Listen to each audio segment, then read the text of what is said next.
that are not at that top tier level try to establish more of an understanding of their macro, their micro comms, and what they should be doing throughout the war and the presence of what they should bring to a war.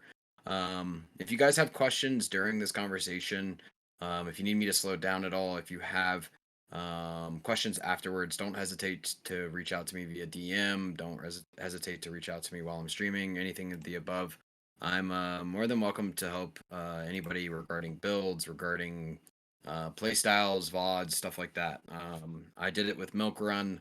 That's how we went from losing or almost losing to Milk Run with winning with 35 seconds left to winning in like 10 minutes the last war we had.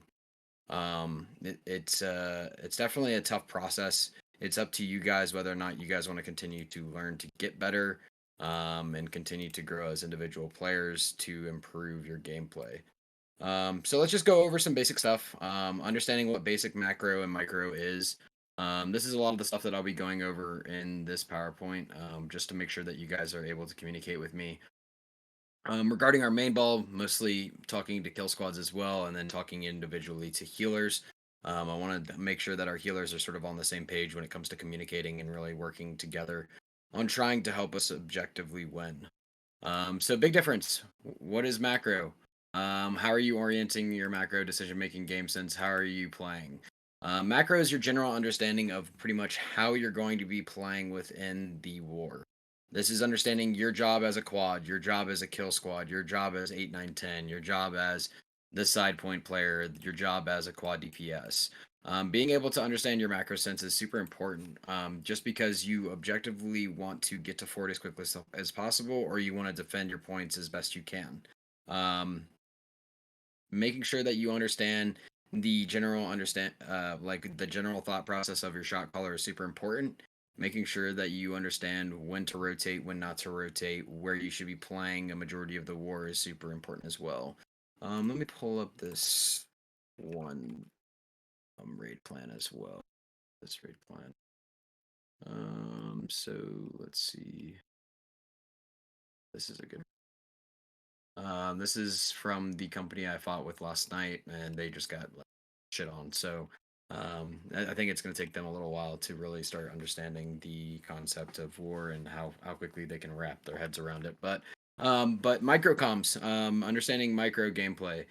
This is understanding your class, understanding your builds, understanding everything else in between when it comes to being able to work with your 5 man. This is also one of the most important things in your gameplay because if you're not working with your 5 man and you're just running around with your dick in your hand, like you're not gonna know what you're supposed to be doing, right? Like you're just gonna be sort of padding or not playing for what you need to, or you're going to be not helping the people that need to be helped. And that comes with a lot of sense for a lot of kill squads. That comes with the sense for a lot of the bruisers that are playing point or in quads or in point team. Having a basic understanding of your macro, being able to work with your group is going to be where you find the most success, where you can provide the most success to help the army win. Both of these things are super important going forward, and I want you guys to understand how to make those work. But let's talk briefly about point quads, being able to understand what this means. This slide is fucky, so let's see. Let's make this white because oh, forgot a letter. Um, the one thing that you guys have to understand the most is that being in a quad. Oh, I forgot another letter. Understanding being in your quad is super important. Being able to work together with your side quads is going to help you guys objectively start spending the point, right?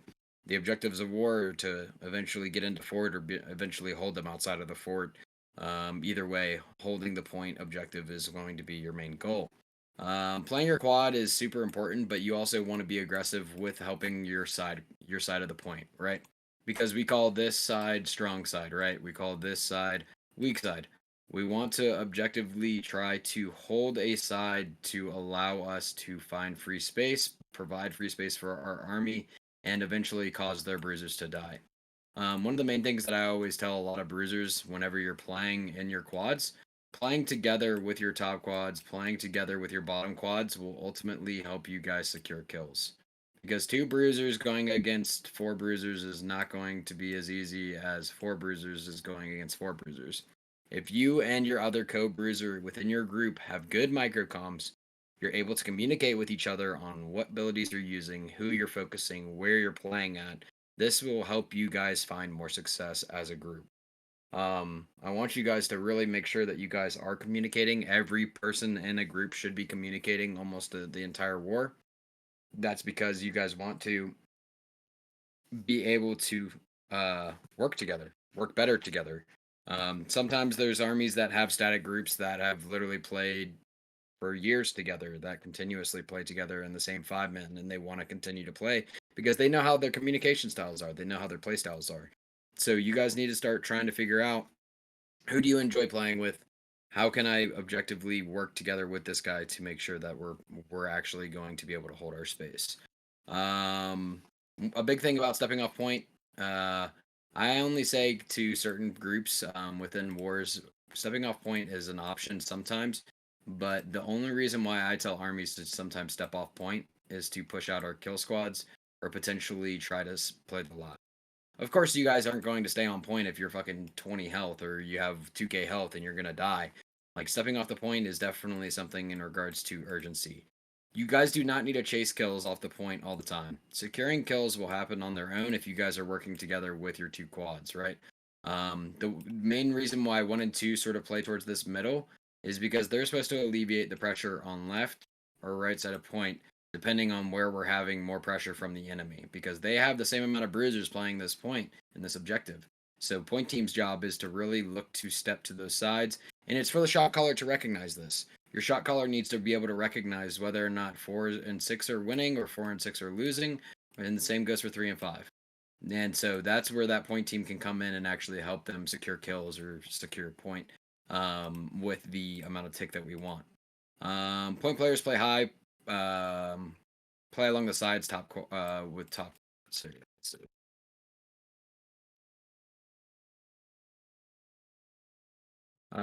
quads typically. So one thing that I talk to a lot of bruisers about. Let me see this here. Is when we're playing for a point, guys. Like, a lot of bruisers typically try to play to their quad literally. That means that you're really trying to play in this space, in this objective area. That's not necessarily where you guys need to be all the time, right? Like, that's not something that's going to have you with the amount of pressure that you are going to have, because 90% of armies will have their army down here, right? 90% of the armies will be living in this bottom space trying to hold their top space, just like how we should be holding our top space. So while I tell a lot of quads 3 and 4, since you are objectively trying to play with 5 and 6, you want to make sure that you are really working together on communicating with your quads.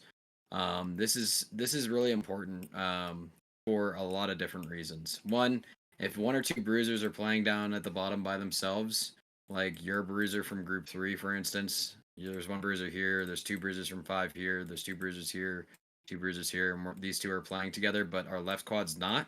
If this 1 bruiser is playing by himself in this area, it is most likely something that I like to call victimization. What this means is that this person is looking to just pad their ass off, swing on as many reds as they can. They're a bruiser, they have bruiser brain, they just want to fucking fight as many bruisers as they can and live. Victimization is bad. This can get you killed, this can get you low health, and that eventually makes you have to run off the point. In doing so, what that does is it allows that army to keep that spin from happening, because now you're down 1 body. If it's 2 bruisers doing this and it's their 1 and 2 and they're 3 and 5 pressuring you, you both could die or you both have to run off. This is very common in EU, that I see a lot from a lot of my bruisers on EU, is that some of them will play in this bottom space, but they don't necessarily run off. They look to find the sacred, they look to extend to this top space so they can get assistance from 5 and 3. This is something that you guys have to keep in mind, that if you're playing in the bottom of point way too much, or if you start having high deaths, you need to look at your positioning and try to figure out where you're playing at that might cause your army to have more of a problem with you in the near future. Because if you have a good VOD reviewer, he'll notice when you are victimizing yourself and when you're not, or when you're not playing with your extra bruiser and you're not, or you are. So that's something that you guys have to keep in mind overall as a bruiser within your quads. I always like to tell my IGVGs as well. If you are an IGVG, Typically, bottom quad IGVGs I tell to hold towards the halfway point. Top IGVGs I tell them to play with the bruisers because IGVGs are super impactful for the war. I would say that they are some of the best damage mitigation, best healing mitigation in the army, just because of the plaguing, just because of the oblivions. Having those dots, having those rends, having those different abilities, applying pressure onto those bruisers can actually help you secure kills 5 more times than you think. Ice abilities are great for zoning, great for using for pressure. So having those players play towards the top and your IGVGs play towards the top is super important as well. Healers, we'll get into like your positioning and talking through what that looks like for you guys here in a little bit. But I have some tips and tricks for you guys that I want you guys to sort of look over, get a feel for, make sure that is something that you guys are getting more used to, in my opinion. There's a lot of stuff that you guys can do in regards to trying to adjust accordingly. Let me see here real quick. Sorry, I was getting a DM about the war tonight. Um, so yeah, communicating with your group. Don't mind these notes.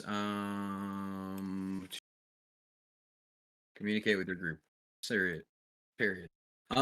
Bruisers, when it comes to your communication styles, I don't want you guys like yapping, right? Like you can yap and like you can goof off and you can have fun with your groups, but you guys need to be communicating your abilities. You guys need to be communicating where the crash is. You guys need to be communicating with your other bruiser if they're not playing with you. Because that's something that's super dire for your microcoms. You need to be able to make sure that you guys are holding each other accountable while you guys are going into these wars. If you're not holding each other accountable, then one guy could be just fucking off in bottom right when he's a bottom left player, leaving you to die, right? Like he could be doing God knows what, playing top point the whole time, playing with point team, and not really playing with you, and leaving you to being victimized in that left side or that right side, depending on where you play. So make sure that you guys are doing a lot of communication throughout the war. Calling your targets, your abilities, positioning can add huge value. So like for instance, I'm bot left. Sir blah blah blah, or Claire's bot left, she's armor broken. Claire's bot left, she's shockwaved. She's locked in with an ice wall. She's locked in with obliv. She screamed, she's oblived. Being able to communicate those minor things on position, ability, stuff like that, that will help you guys secure more kills more times than not.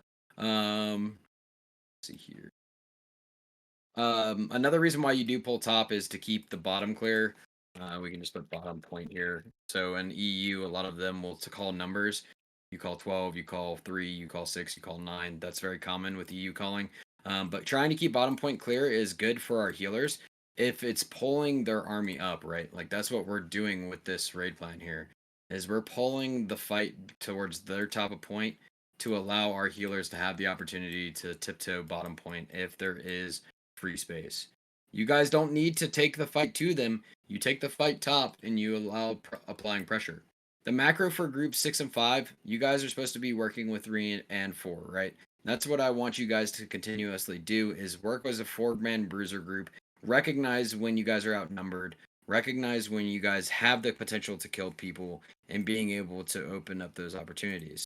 Um, Overall, what I need from my top quads whenever you guys aren't really under pressure is being able to look at the opportunity for their healers. So let's do like a yellow for their healers. So say like 4 of their healers are stepping up here.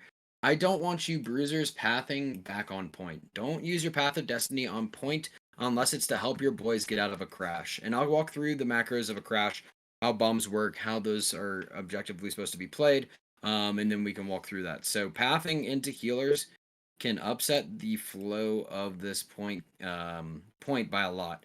A lot of healers run diamonds, or every healer should be running diamond in their life staff, right? Diamond procs happen when you have full health and it's 15% extra healing. If you're throwing a Path of Destiny onto healers and you have a Rune Glass in, you're actually preventing a lot of their healing to go through because it actually provides a tick onto those healers. So keep that in mind going forward whenever you guys are stepping in with those fucking Path of Destinies. If you're grab welling, if you're doing any type of ability to disrupt the flow of their healers, you might have an opportunity to actually provide yourself more value to your army and to your team. So keep that in mind going forward. Okay? Sorry, I'm taking a rip of the vape. All right. Let's talk briefly. Flail players, we can talk individually with each other, but the SNS as a point tank should be floating around the point majority of the time. Suzatai is one of the oldest tanks that I've played with in this game for a long time. He's one of my favorite people overall.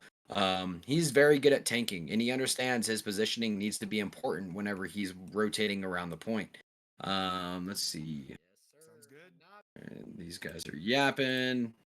So he likes to play with tilt-based camera zoom. He likes to play with his camera looking down a majority of the war. The reason why he does this, guys, is because he's looking for the least amount of blues and the most amount of reds. He's looking to find out where people are standing and where he can provide damage mitigation for a lot of the army, right? This is something that your tank needs to be able to understand and recognize as a tank hero or as a tank person. Because if they're not recognizing that you guys are outnumbered on one side and they're not supporting with that damage resistance buff, then they need to rotate and they need to be looked at a little bit harder when it comes to their positioning. So keep that in mind going forward when it comes to you guys having your point tank move around the point. Shot caller, you can actually tell your tank to move. Is your shot caller in here, by the way? Yeah. Cool.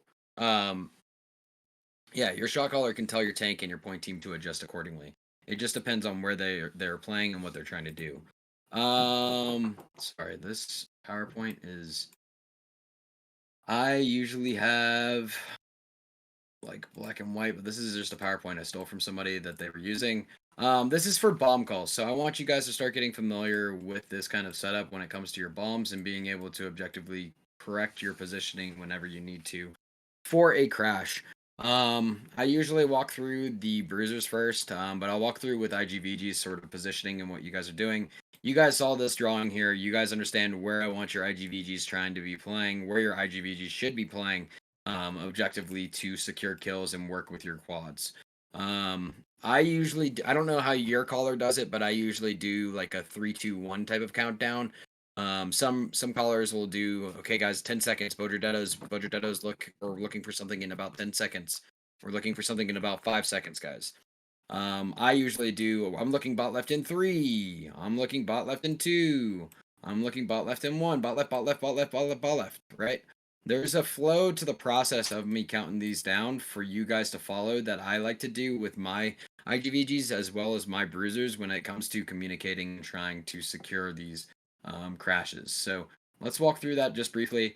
On 3, I usually tell my IGVGs, look where you're positioned at and make sure you guys are sort of looking around with your heads up.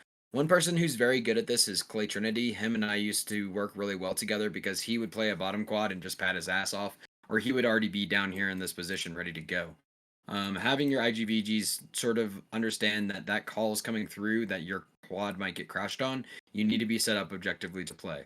So on 3, I typically tell my IGVGs, this is when you need to be looking around. Look around, look where I'm looking, try to see where that big clump of flares is, try to figure out where that crash is coming.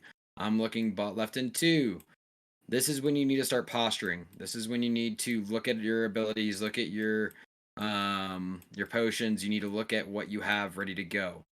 I'm looking bot left in 1, bot left now, bot left now, bot left now. This is when you blow your load, right? We cleanse, we typically vines, scream, obliv, and then we before both of these, shower, right? We want to fucking zone the point. The way this works with posturing is I'm going to show you guys. When I'm calling bot left in 2, I want IGVGs looking to step out. I want IGVGs looking to look down. I want IGVGs being able to set themselves up to provide an ice wall circle around this point. Typically, I, as a shot caller, will play down here and will step into this. This is something that your shot caller should get more familiar doing. It's easier to spot where the biggest clump is from the bottom of point than it is the top of point, so keep that in mind. But being able to rotate into that crash effectively will help your team destroy clumps. If all of you guys are surrounding this clump here and being able to play into that, you guys will lock it down and be able to have massive bombs. It's super important that your bruisers are on the same page. This is something that you guys are going to have to understand in regards to that. Yeah, wrapping around bottom. Metal points. Oh, this is a good point as well. Bottom quads. Yes, you are supposed to be playing, or bottom IGVGs. Yes, you're supposed to be playing towards that midway point, but don't hesitate to throw your ice walls out on the side of point. Don't hesitate to throw your ice storms on the outside of point as well. This prevents a lot. If you see that your kill squad's losing, this will help prevent a lot of their pressure going in. It allows your kill squad to sort of regroup and get back into that fight, while you're preventing them to wrap into your healers. Because within war nowadays, guys, it's either a main ball wins or a kill squad wins, right? And that's how wars are won. It usually comes down to the pressure of the kill squad being able to snowball into their backline and get healers, or it comes down to the pressure of the main ball just winning the point super fucking hard, that they're high ticking and that they can't step point anymore and that point is lost. That's something that's very common on both ends, guys. So you need to be able to recognize that with both groups, and IGVGs need to be able to step into that pressure when it comes to being able to step point. Let me see here. We'll talk about wrapping or anything. Anybody have any questions, IGBGs, or anybody so far in regards to macro or micro? Take that as a no. Easy enough. Did you have something, Time? Well, I was just gonna, we just held an IGVG like class like this like last week, so I think we're good now. Hopefully now. Good. Well, let's talk about your bruisers, because God knows what your bruisers are doing. I haven't seen what you guys have done in regards to your wars. I haven't watched any of y'all's VODs, so I look forward to seeing what kind of stuff that you guys are producing in regards to that. But let's talk about crashing. Overall, crashing is very important. Making sure you're ready and set up and listening to the caller is super important. Pre-potting your crash is super important, guys. If you're running Purifying Heart on your fucking ring, you're trolling. I'm going to go ahead and let you know now. Purifying Heart will not trigger off of the initial snapshot of your Deado. With this being said, you guys should be cleansing every single time for your crashes. Because if you don't, then you guys are going to have a bad time. Just erasing that.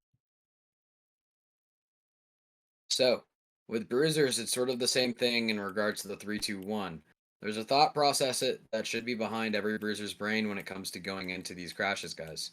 I always tell people that 3, this is when you pull out your great axe and you start doing fucking Muller stacks. This is when you want to start thinking about where Insanity's looking. I need to build my Muller stacks for my Gravwell, for my Maelstrom. If my abilities are down, my refreshing move will help me do get my abilities back for this big crash that I'm going into.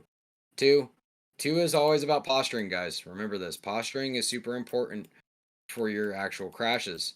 You want to be able to make sure that you guys are locking down these clumps to the best of your ability. This real quick. We eat. Go. Posturing. So this means that my top bruisers are looking down in. I'm having some bottom bruisers look to step out and then get ready to crash. I'm having other bruisers step down and step in looking ready to crash. And I'm having my top quads come down in. The reason why you guys want to do this for this crash is to once again provide that circle around the enemy army. You want to be able to make sure yeah, don't listen to me about Purifying Heart for healers. I mean, I run like Healing Breeze, Hardy, Sacred, but it's hard to find nowadays. Anyway, being able to throw your grab balls and lock this in under posturing is going to be super effective for you guys. I always tell bruisers, if you're not able to posture or make it to that crash because you're holding 3 fucking bruisers in this top right, then fucking hold your Deado. Don't go into a crash late, guys.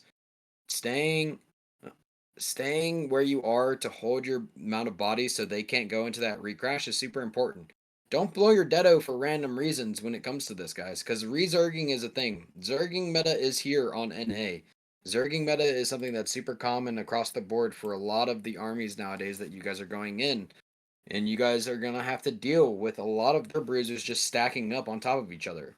That's why it looks like a Zerg meta whenever 1 and 2 are supporting left or right sides, because there's 6 or 7 bruisers on one side of the point fighting for their lives. And that's something that you guys have to be ready to do. So posturing is super important. If you can't make it to the crash on 1, it's okay. Hold your fucking deado, because there's going to be something called a re-Zerg. I don't know if you guys have ever heard me call it re-Zerg before. I don't know if any of y'all are familiar with re-Zerging. But this is the same thing in that same 3, 2, 1 countdown that happens after they've crashed. So this is for an attack example, right? I'm calling bot left in 3. I'm calling bot left in 2. You're posturing up on bot left in 2.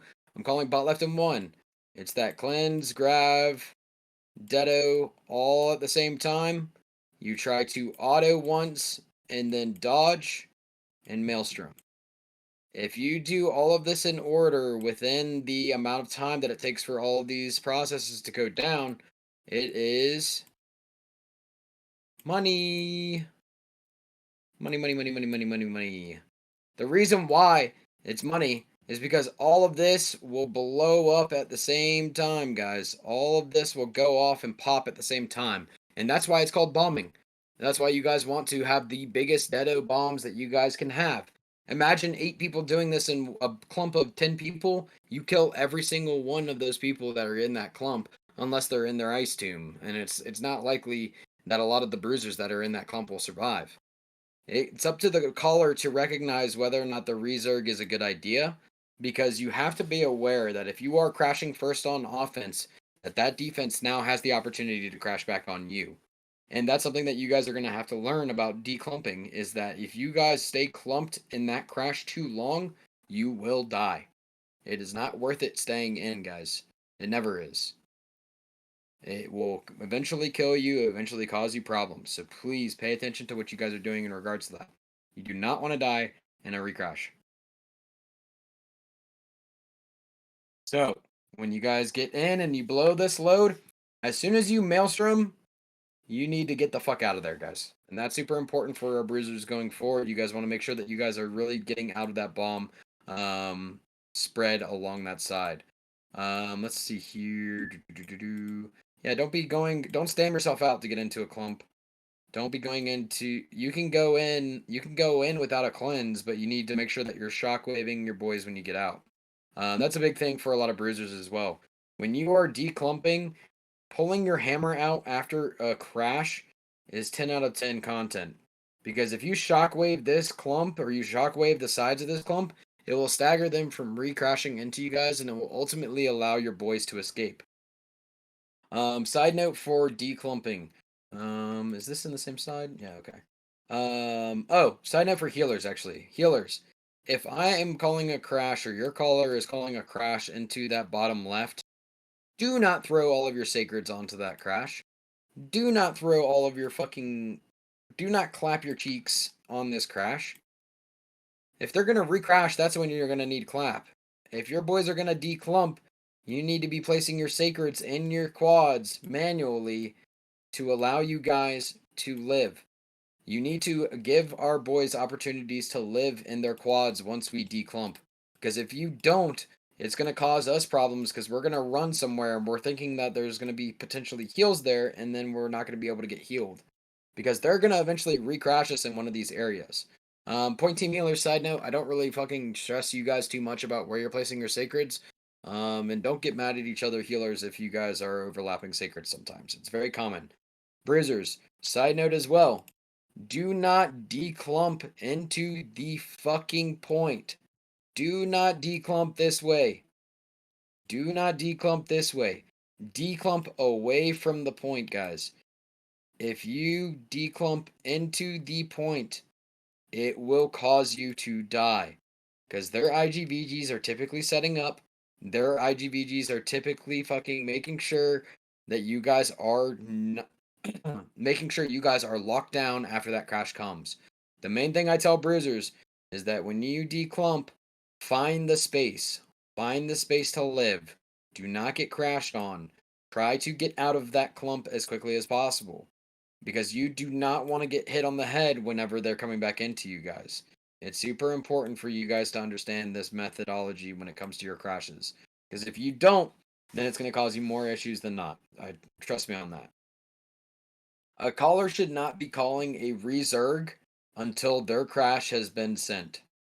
And this is when I tell bruisers, if you're not able to make that posturing, you can use your Dedo on the resurg.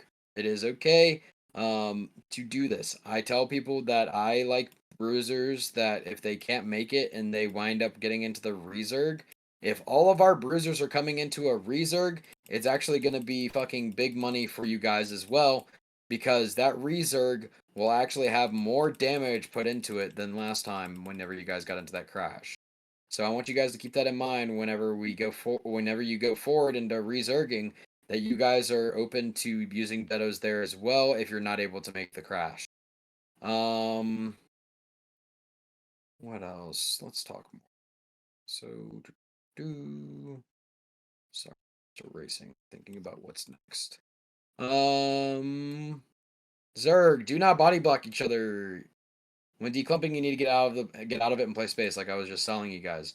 When you guys are crashing this fucking, when you guys are crashing this clump, being able to get out is super important. Finding those angles to declump as quickly as possible. Resurging is very common. You guys need to make sure that you guys aren't gonna get bombed on if you are gonna resurg.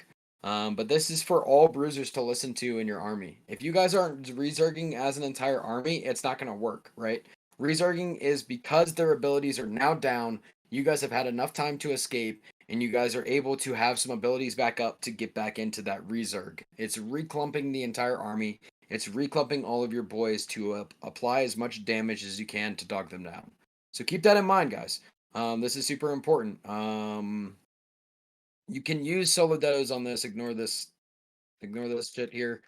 This is somebody else's PowerPoint. But being able to resurg back into that after the bomb has happened is super important.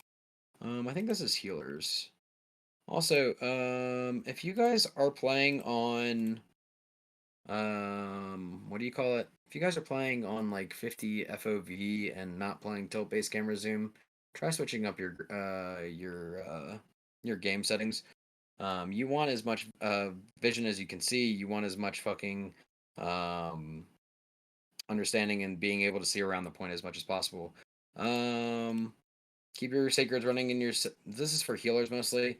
I know Claire knows a lot more about healing and stuff like that, but being able to place your sacreds in your quads is super important.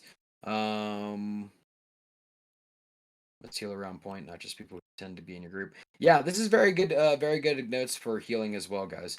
You don't always want to just be spamming your abilities on cooldown. I always tell healers, if your bruiser's at 90% and you're trying to throw abilities on this shit, I'm just gonna tell you, don't be doing all that. If they're down to like 75, 80%, yeah, just throw just a DE on them. Don't clap for the entire group if one bruiser's at 75%. Your DE is your best friend, guys. DE cooldowns are a lot quicker, a lot safer, and a lot better for a lot of your bruisers out there. Getting DEs feel great on us. It makes us feel like we're invincible gods. Try practicing using your DE more than you do with your fucking clap.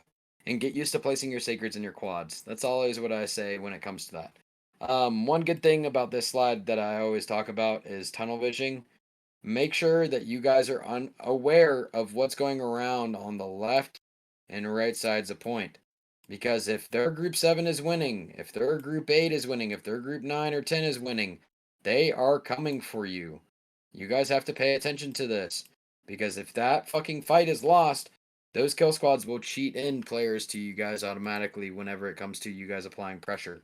So you guys need to be aware. One thing I always tell people to do is Alt plus mouse. If you are holding the Alt button while you are autoing as a healer, you can look left and right by moving your mouse left and right. Try autoing into the clump and just try holding Alt and looking left and right. You guys will get more familiar with it. You guys will get a feel for understanding what you guys are going to be doing a lot better and seeing when those kill squads are rotating on you if they have won. One thing for kill squads, super important for you guys to communicate where you guys are winning and losing. Group 7-1, Group 7-1, being able to whisper that to your caller. Group 8 lost, heads up, Group 9. Or Group 8 lost, heads up healers, heads up point team, heads up fucking quads, or heads up healers. Being able to make those macro comms and being able to disclose those. Hold on one second.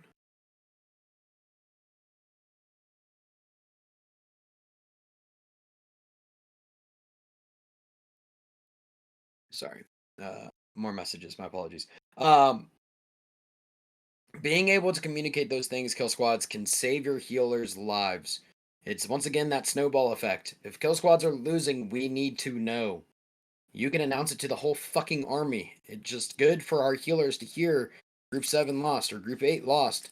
The caller relaying that can save a lot of healers' lives, so keep that in mind. Turn off group mode and start healing out of group. This is super important for a lot of people as well. A lot of healers like to just dodge because they get that bonus effect whenever they dodge to heal. You guys don't have to necessarily dodge all the time to keep your healing up. One of the things that you guys need to do is always try to look to heal out of group. That is super important for our fucking kill squads. 3 and 5, your jobs are some of the hardest in the army because if our kill squads lose, their kill squads can start looking in at you. And then that applies pressure to your healer and that can cause you guys more issues. So if our healer in like group 3, group 5, 1 and 2 are playing down here and they see a fucking group 8 player like nearly dead over here and they throw them an off heal, you guys could probably change the tide of the kill squad fight going on if that group 8 healer is under pressure. So being able to communicate that with your group, like I'm healing at a group real quick. Like just saying that's quick and easy, being able to communicate that, like you'll be able to snap into fucking you'll be able to snap that motion into effect very quickly. And you can go back to autoing, or you can go back to autoing into that side group if your group's hard winning, right? You want to be able to heal out of your group at all times. Healers healing other healers. This is also very important. If you see one of your other healers under pressure in the backline and you're not supporting them or throwing them an off heal if you can and you have time, then you're going to let another group die. Healers' lives are the most important thing out of all armies, guys. Like, if a healer dies, your group dies. It's period. Like, or they're gonna have to try to play it to the best of their ability. Goes with kill squads, goes with fucking point team, goes with everything. If your group 1 healer dies, then you guys are really fucked because your tank could die very easily if that point healer's dead. So keep that in mind, point healer. Keep that in mind, healers. Your life is more important than everybody else's lives in this army. You have to keep people alive, but also you need to value your life more than the rest of your team. Yeah, I know there are some healers out there that will be hero healers and will want to heal the group completely over the top and just say fuck my life and I'll just do whatever I want. Don't always do that to yourselves because you want to be able to value your life just as much as the army in this scenario. Standing and walking in dangerous places, you guys got to be very important when it comes to that. If you are dying in roads, probably is your fault for the most part. Yeah, this is a very good example. If you're not if you're not paying attention and you're dying in our road, like if you're dying down here, guys, or like dying towards like bonfire space, like you're trolling, right? Like you guys should be aware of where those healers are pressuring you or where those kill squads are pressuring you and be able to adapt. You guys need to be able to make sure that you guys are moving around the point to a safe space. Don't blow all of your fucking. Oh, really, Claire? Ooh. Okay, okay. Interesting. Well, then that means it goes down to your kill squads, right? It comes down to your kill squads being able to adjust accordingly and your healers adjusting accordingly, whether it's moving up to that left or to that right side of point. I always tell healers, like, if our road is overrun, to flip roads. What that means, guys, is you literally play from the top down. You play from their side of the point down, and you look to heal in that area. 1 or 2 bruisers won't kill you if you're playing in that road, but the kill squads need to reset and be able to make sure that they are good. Side note for kill squads, if you fucking retreat this way, you are fucking trolling your army. Do not bring your fight into the backline. Drag it away. I don't care if your fucking healer's dead. I don't care if you're fucking dying. You guys do not bring that aggressiveness into our war. Because if you bring that aggressive fucking kill squad into our backline, then it's going to wipe the main ball. That's the snowball effect that I'm talking to you guys about. There's some videos that I can probably send you guys as well. We're not going to cover this because this is just like what they do with theirs. But I think this is Dex squads. I'll make you guys fucking pink. You guys pansies. Well, let's talk about just primary builds, stuff like that, and being able to understand what you guys are doing in regards to your class. Heavy Dex, this is also known as Cinder. Then ground control is typically known as your Disruptor. These two roles help show and move the tide of the fucking Dex fight, guys. Your Cinder should be a Scorpion player. If your Cinder's not a Scorpion player, I would be very surprised because that weapon is the best weapon right now used in regards to CC for your kill squads. I typically run, let me see how many I had. Hold on. How many did I have today? They delete it?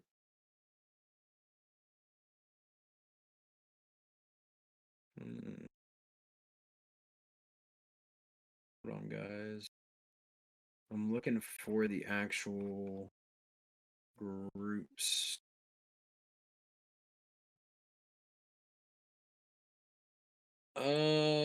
Typically with kill squads, I'm running anywhere from. Oh, hang on, I have it here. How many scorpions? So typically, I run a scorpion in every group, right? Like, there's only maybe one or two groups that I don't typically have scorpions. But scorpions is super important for your fucking kill squad players to be able to really step in and really be able to allow that pressure to be applied to the healer.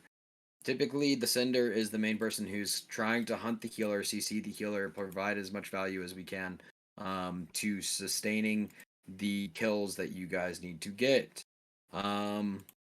Disruptor, ground control. This is the bar pusher when it comes to taking space. I always tell people when it comes to kill squads playing into this oppo space, being able to work this oppo space, there is a line of scrimmage that you guys need to start at, and it is a push-pull kind of game. This is something that all kill squads need to understand. Group 10, I'm going to go ahead and let you guys know now.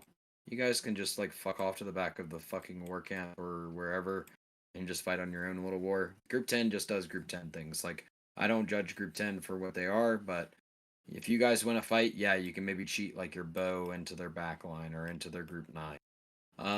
But yeah, this line of scrimmage is held by those bar pushers, by those people who are holding that ground, holding that space, and making sure that your groups are able to objectively get to where they need to.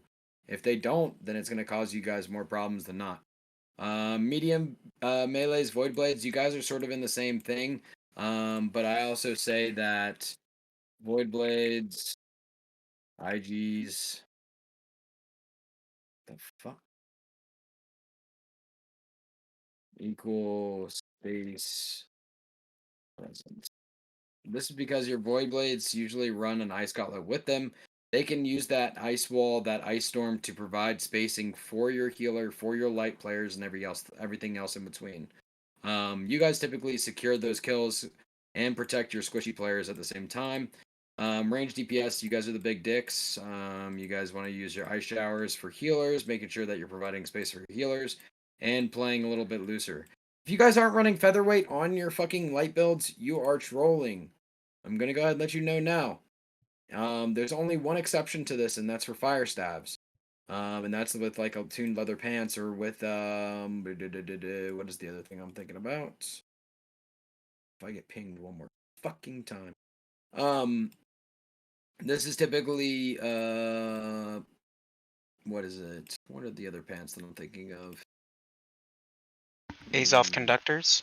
No, Azoth inductors and It's the wizard hat. The fuck? Ain't nobody using goddamn Wizard Hat in War. If you're using Wizard Hat in War, Are you you might thinking as of well the be benched. attuned? Yeah, the attuned leather pants are the other pair of pants that you guys can run typically with these Firestaff builds. That's typically what I tell people. That's the only exception to featherweight. Your damage mitigation and your armor and fucking elemental resistance with featherweight, with fucking either hoplite or with fucking glacial tarn gear is 100 times more better than not running either of those pieces. Using featherweight will save you a lot more health and a lot more damage off of you than not. Trust me on that. I want you guys to make sure that you guys are understanding of that. Let's go over the next slide. Losing a fight. So Kel squads in EU play something completely different. I don't know if you guys noticed this. But they play a 10-10 split. So let me just show you. This is a big difference with EU and NA. Is that one group plays Bonfire, and two groups play Oppo, and one plays fucking Ramparts. It is very different on EU than it is in A. But you guys need to make sure that either way, wherever you're fucking losing, you do not take this fight to our backline. If you take these fights to our backline, then it's going to cause us problems, and we don't want that, guys. We want to be able to adjust accordingly and drag that fight away from those healers. It will save you a lot of time and a lot of fucking worrying about whether or not you guys are going to have healers alive.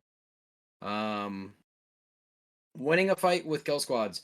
One thing I always tell kill squads is that if you have won your fight, you guys have pushed to the fucking line of scrimmage and you guys have secured one kill. If you secure one kill, that does not mean take the entire fucking group and go into the back line and start hunting healers. It does not mean take your entire group and start hunting healers.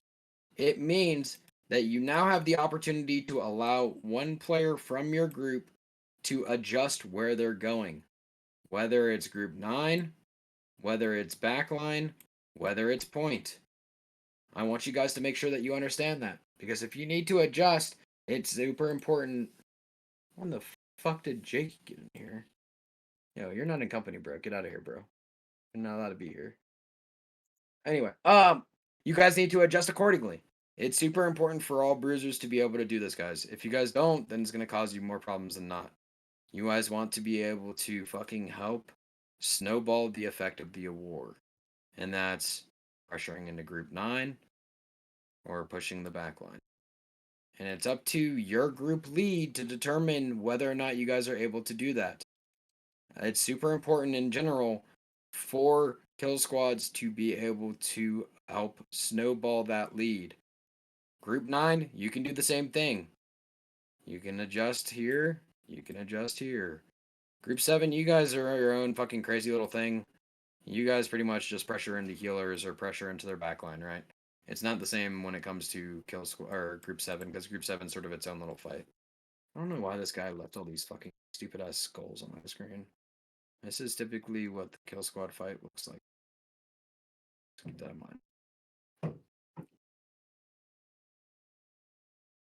Dogging solo just for distraction, dogging together, kill secure. Yeah, why would you ever try to dog somebody on your own?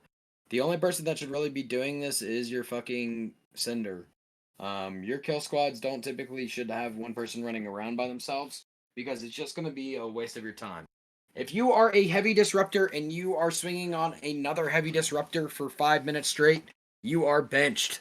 You are wasting my fucking time. I would call you a retard. I literally... Let me see here. Hold.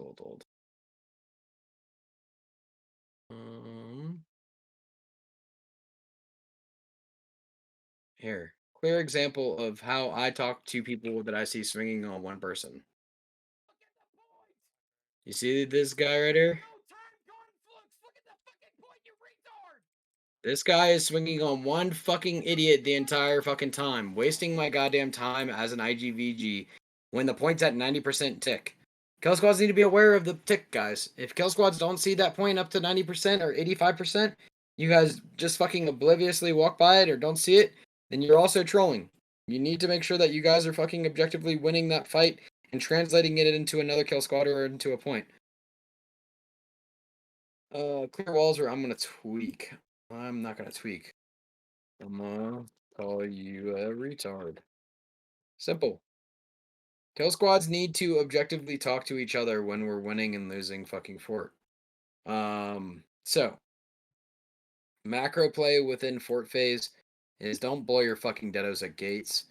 Jake is one of those idiots and those retards that blows his deado at a gate and fucking loses his fucking gate because he fucking realizes that they didn't kill anybody at crash. Don't waste your fucking army's time by blowing a deado on your gate, guys. If you guys are objectively pushing in as quads, you guys are going to be working together on trying to secure fucking space and get around. I always tell bruisers that are in my side quads that if you are looking to take space, grabbing, shockwaving, using an ability to clump up their boys there and charge your way in or get your way around will eventually allow you to step point and cause uptick. Side note for side gates. If you fucking drag the fight into our B choke, you are cucking your group 1 and 2. You are literally fucking us over. Do not fight in our B choke when you get inside of fort phase.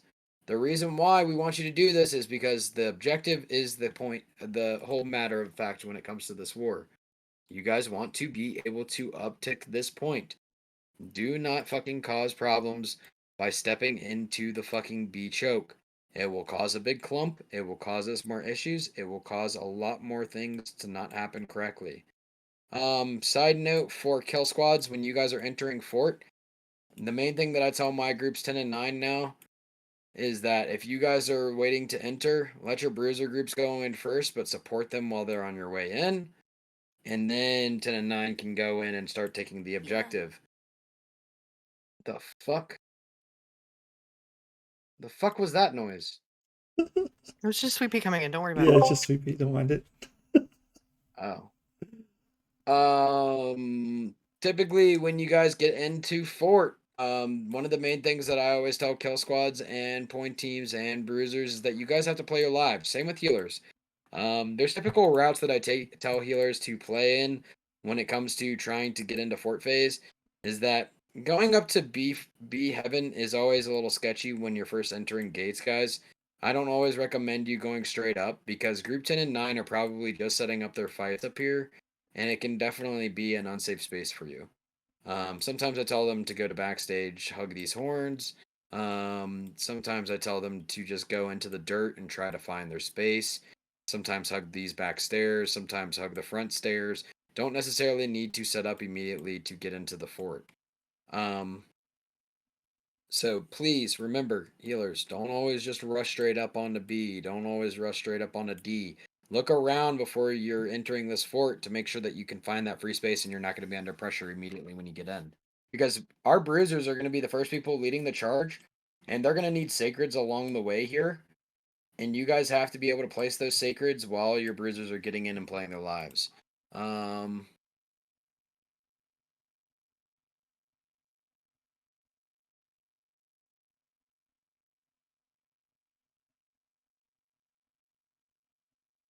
Yeah, that's some retarded comms, guys. Overall, the objectives for kill squads in backstage and on B Heaven is that you guys are eventually going to either win or lose your fight. This is important for kill squads to help understand with each other. As I was talking back in this slide here, guys, if group 9 is losing, you need to whisper your group 8. You need to whisper your group 10 because they are going to get plussed into, or they are going to get plussed into, and they are going to fuck you up. Having whispers between your kill squads is super important because they can objectively help you snowball that kill squad fight, guys. It's going to help you win if you can and communicate that you guys are winning or losing backstage, front stage, or fucking wherever you're playing. I always tell kill squads, you secure your space first. You communicate with your other kill squad on whether or not they need help, and then you can start sending your heavy boys down into the dirt to start looking for kills and looking for objective play. This is super important for your kill squads to do, because your kill squads are going to eventually help you start snowballing the point if they have won their fight. If you double snowball into another group and you fucking help wipe up group 8, if you're group 7, then you guys can all fucking start looking at the point. Like, you guys have opportunities to do so. But you guys on the front ramparts only need to send your heavy boys down. Your range players should be playing up top. Your range players should communicate when those respawns are out, because those guys are going to go straight back up to B Heaven, and they're going to look to try to secure your light player kills. It's also important for kill squads to communicate with the caller like these groups of 1. I typically tell my kill squads wherever I'm playing that if 7, 8, 9, and 10 have a whisper set up between these groups, then put it with group 1 as well, or put it with the shot caller as well. Put us all in the same whisper, because you can let me know that we have objectively taken over a space in the fort, and I can yell at healers to let them know, yo, B Heaven is free, healers, go to B Heaven, or backstage is free, healers, go back to backstage. These are super important communication things that you guys are going to have to start getting used to when it comes to getting to fort phase.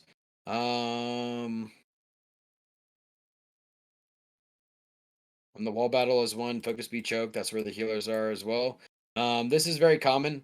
If you guys have won your side gates and you guys have won B Heaven, I would almost say you can be open to the opportunity of dropping B or dropping a side gate. Just be careful doing so. It's very risky for you guys to be outside of fort and your healers not around. This is what your pressure should look like. This is what your standard setup should look like as a kill squad. I always say that the healer can adjust accordingly. Whether they want to play closer to your fucking medium and lights or they want to play farther away from your heavy. But your healer needs to be within reaching distance of you both, typically a majority of the time. Mostly just these 3 players. Your heavy sender should be able to know how to fucking block with their fucking shield. If your heavy sender doesn't know how to block with a fucking tower shield, then they need some help. They gonna need some Jesus in their life, and they need to have a very good review. So keep that in mind, guys. Trio positioning. Palisades is your friend. Palisades is another word for ramparts. That's what EU people use.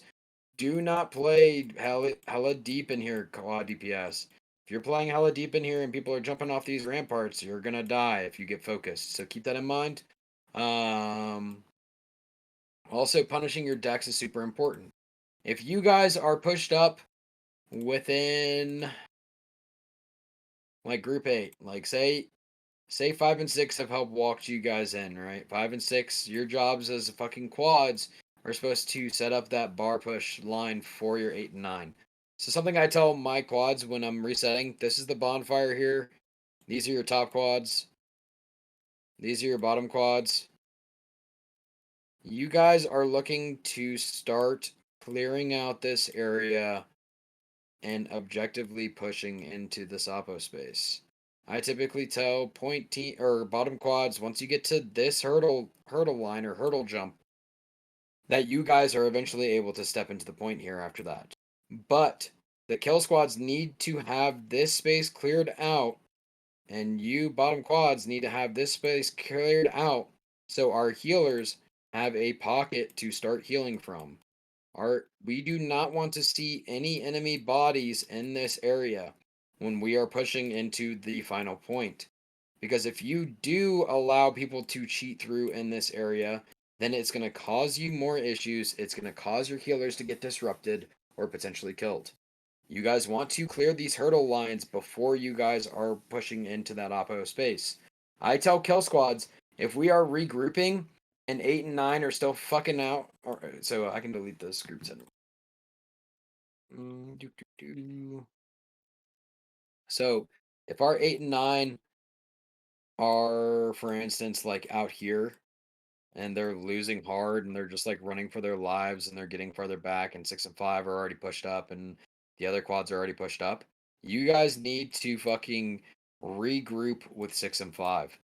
The reason why you do this is because it gives you guys a lot more kill potential to start stepping into their fucking space that they're trying to hold from you, right? They want you guys to lose the space and lose players. You guys need to work together on securing kills. A lot of the time, 90% of the time, bruisers like Jake will be egoing and be playing 1v5 in this bottom space. If kill squads don't recognize that there's one fucking player caught out or playing overextended here, then you guys need to communicate with your fucking goddamn quads, and you guys need to communicate with each other. Yo, there's one guy that's here. This guy is overextended. This guy's out of position. Let's kill him. Let's kill him. You guys need to say that and communicate that with your kill squads, because you guys want to make sure that you guys are able to help 6 and 5 push in, but you guys need to be able to push in as a group as well. Cool? Makes sense? Cool. Great. Thank you.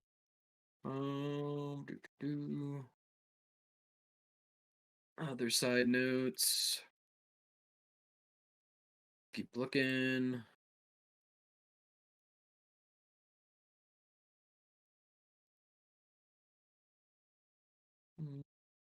So this is something that's very debated right now, especially between the differences between NA and EU.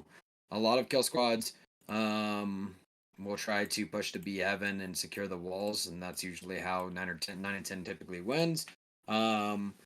It's typically they'll look for healers afterwards, whether they're in dirt or whether on the front walls. Defensive wars, same thing as you guys. Prioritize the safety and focus on their B choke, rain down fire on their healers, or fucking look to secure kills on the B choke. Duo can sometimes jump as well. It's risky for anybody to jump down on a defensive war, so keep that in mind going forward, guys. What else, guys? What other kind of questions do you guys have for me in regards to this? Any gamers? Any questions? Any concerns? Anything in regards to attack, defense, anything else that you guys can think of off the top of your heads right now?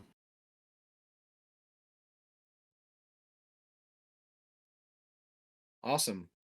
Side note for healers, I'll put you guys just like a little note thing that I did for one of my other healers the other day. This is just general notes for you guys. Let me see, where's I do have a question actually. Go.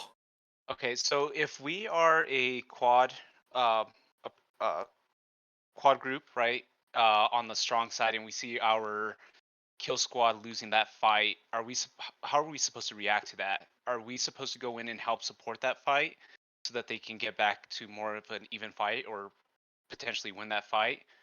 Or is it just we see it, we just let the team know so that way we're aware when they lose that fight, we're gonna get or they're gonna get reinforcements coming in, taking out our healers and mages. So so for example, like your group 5 or 3 here, for example, like on my PowerPoint.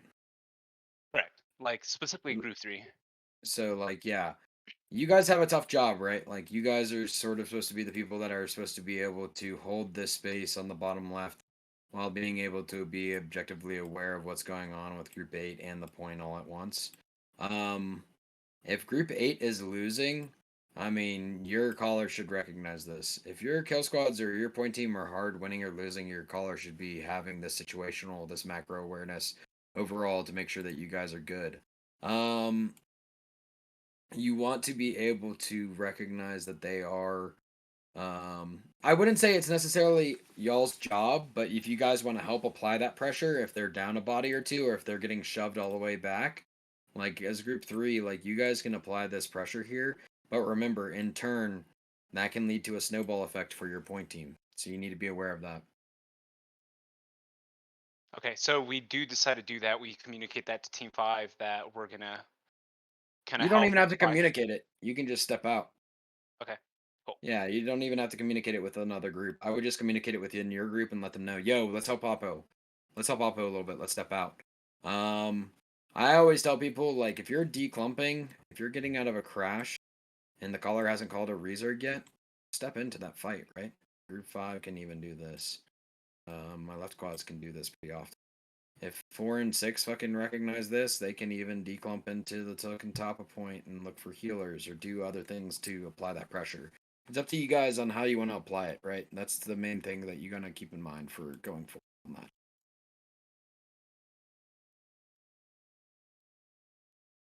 All right, last chance to pick my brain. Who's got questions? Anybody? No? All right, well, you can stop your